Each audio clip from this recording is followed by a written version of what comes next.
I grew up in Europe, and World War II caught me when I was between 7 and 10 years old, and I realized how few of the grown-ups that I knew were able to withstand the tragedies that the war visited on them. How few of them could even resemble a normal, contented, satisfied, happy life once their job, their home, their security was destroyed by the war. So I became interested in understanding what contributed to a life that was worth living.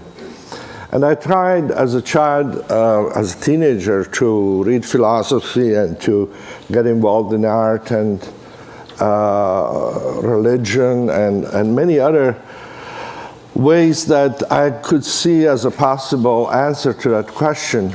And finally, I ended up encountering psychology by chance. Actually, I was at a ski resort in Switzerland without any money to actually enjoy myself because the snow had melted, and I didn't have money to go to a movie, but I found that reading the newspapers that there was to be a presentation by someone in a place that seemed in the center of Zurich, and it was about flying saucers. He was going to talk, and I thought, well, since I can't go to the movies, at least I will go for free to listen to flying saucers. And the man who talked at that evening lecture was very interesting, and it actually, instead of talking about little green man, he talked about how the psyche of the Europeans had been traumatized by the war, and now they are projecting flying saucers into the sky, kind of as he talked about how the mandalas of ancient Hindu religion were kind of projected into the sky as an attempt to regain some sense of order after the chaos of war. And this seemed very interesting to me, and I started reading his books after that lecture, and that was Carl Jung, whose name or work I had no idea about. Then I came to this country to study psychology, and I started trying to understand these roots of happiness. This is a typical result that many people have presented, and there are many variations on it. But this, for instance, shows that about 30% of the people surveyed in the United States since 1956 say that their life is very happy. And that hasn't changed at all, whereas the personal income on a scale that has been held constant to accommodate for inflation has more than doubled, almost tripled in that period. But you find essentially the same results, namely that after a certain basic point, which corresponds more or less to just a few $1,000s above the minimum poverty level, increases in material well-being don't seem to affect how happy people are. And in fact, you can find that the lack of basic resources, material resources, contributes to unhappiness, but the increase in material resources do not increase happiness.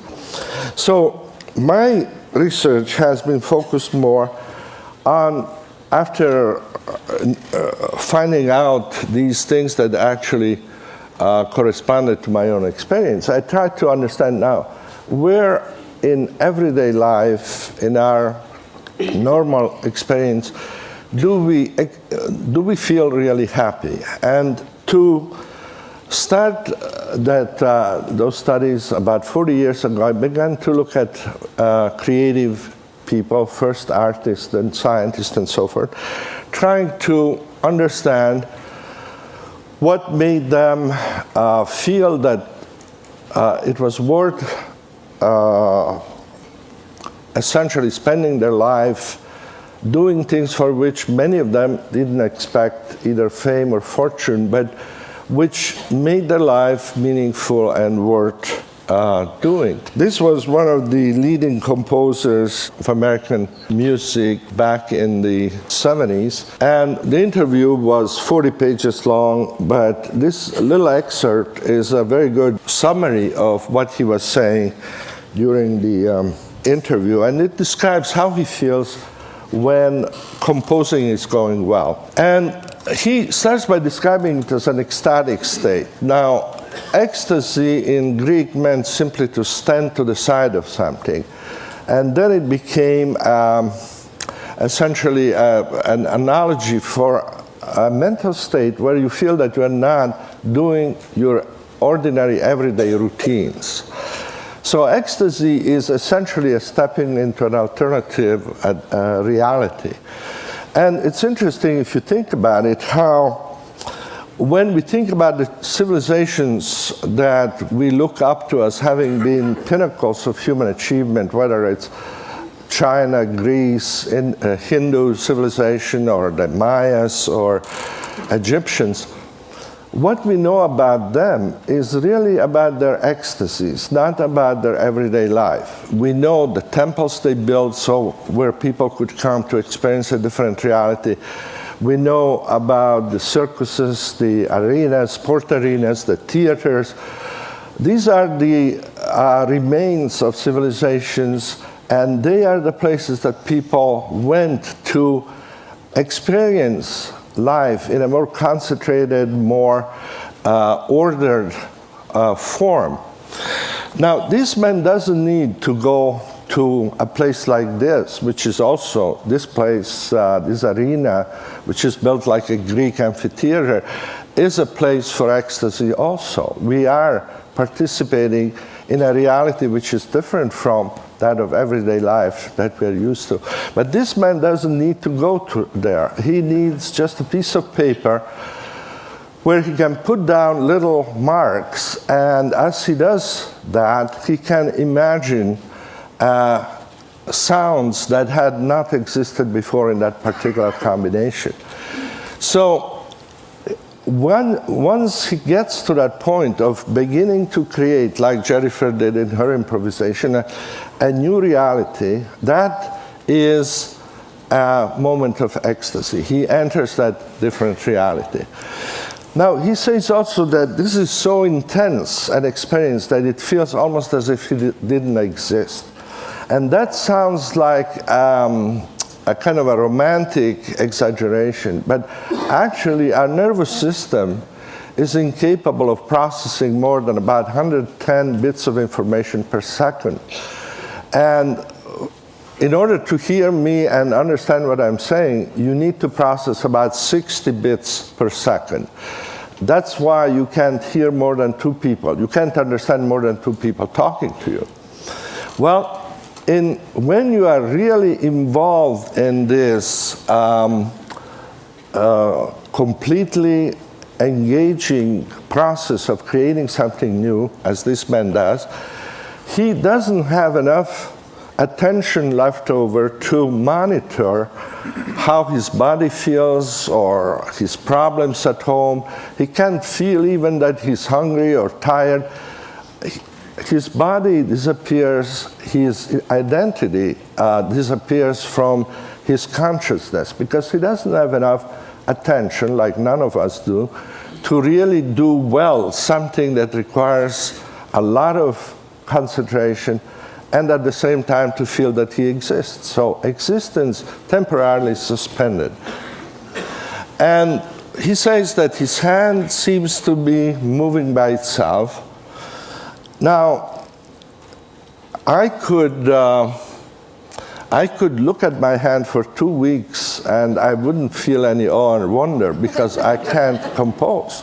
But so what he's not telling you here, but in other parts of the interview, is that obviously this automatic, spontaneous process that he's describing can only happen to someone who is very well trained and who has developed technique.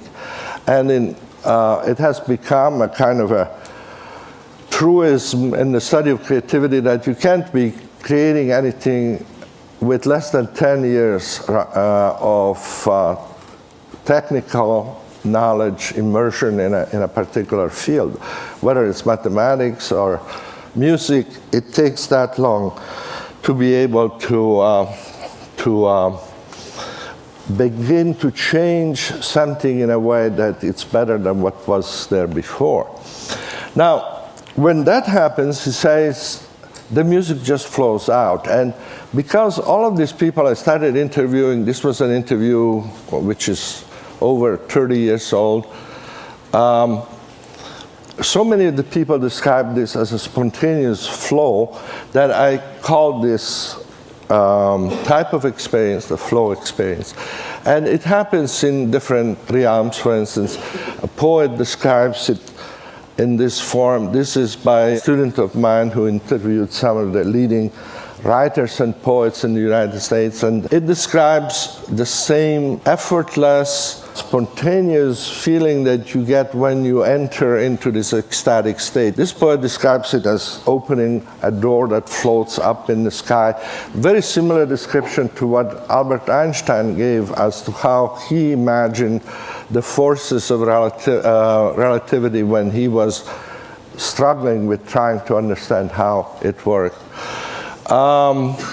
But it happens in other activities. For instance, this is another student of mine, Susan Jackson from Australia, who did work with some of the leading athletes in the world.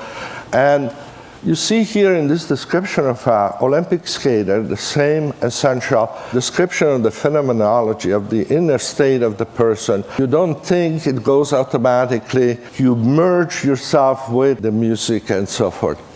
It happens also actually in the most recent book I wrote called Good Business, where I interviewed some of the CEOs who have been nominated by their peers as being both very successful and very ethical, very socially responsible. You see that these people define success as something that helps others and at the same time makes you feel happy as you are working at it. And like all of these successful and responsible CEOs say, you can't have just one of these things to be successful. If you want a meaningful job and successful job, Anita Roddick is another one of these CEOs we interviewed. She is the founder of Body Shop, the cosmetic, kind of natural cosmetic thing. It's kind of a passion that comes from doing the best and having flow while you're working. This is an interesting little quote from Masaru Ibuka, who was, at that time, starting out Sony without any money, without a product. They didn't have product, they didn't have anything, but they had an idea. And the idea he had was to establish a place of work where engineers can feel the joy of technological innovation, be aware of their mission to society, and work to their heart's content. I couldn't improve on this as a good example of how flow enters the workplace. Now, when we do studies, we have, with other colleagues around the world, done over 8,000 interviews of people, from Dominican monks to blind nuns to Himalayan climbers to Navajo shepherds who enjoy their work.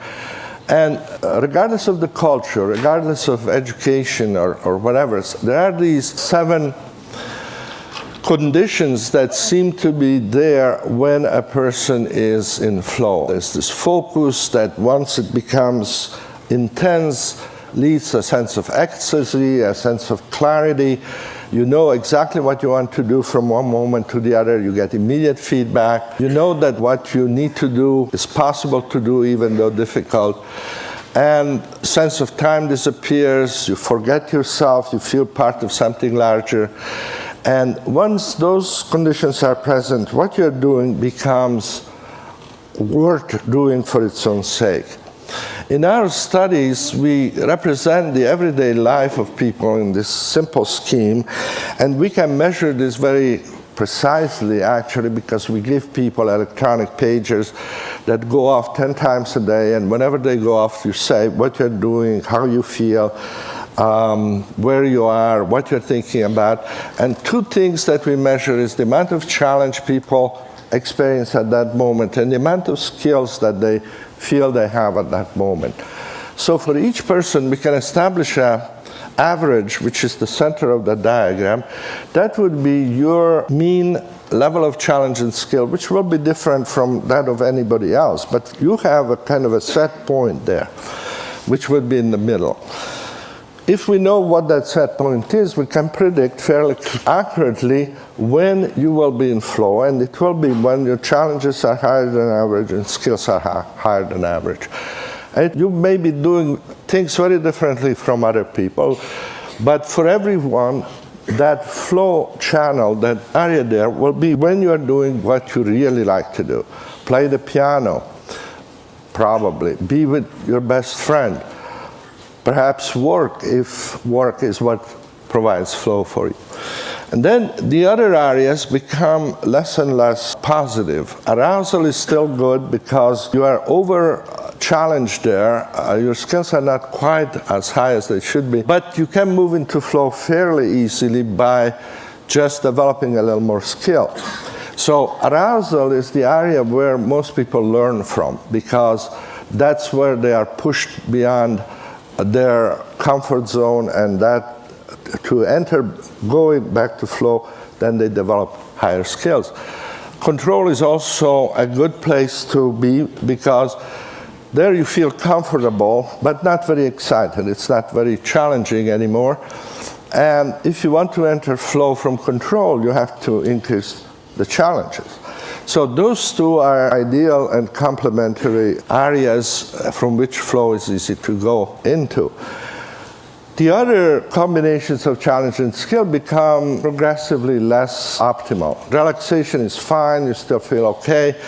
Boredom begins to be very aversive, and apathy becomes very negative. You don't feel that you're doing anything, you don't use your skills, there's no challenge. Unfortunately, a lot of people's experience is in apathy. The largest single contributor to that experience is watching television. The next one is being in the bathroom sitting. And then, even though sometimes watching television about 7 to 8% of the time is in flow, but that's when you choose a program you really want to watch and you get feedback from it. So the question we are trying to address, and I'm way over time, is how to put more and more of everyday life in that flow channel. And that is the kind of challenge that we are trying to understand. And some of you obviously know that how to do that spontaneously without any advice, but unfortunately a lot of people don't. And that's what our mandate is, in a way, to do. Okay? Thank you.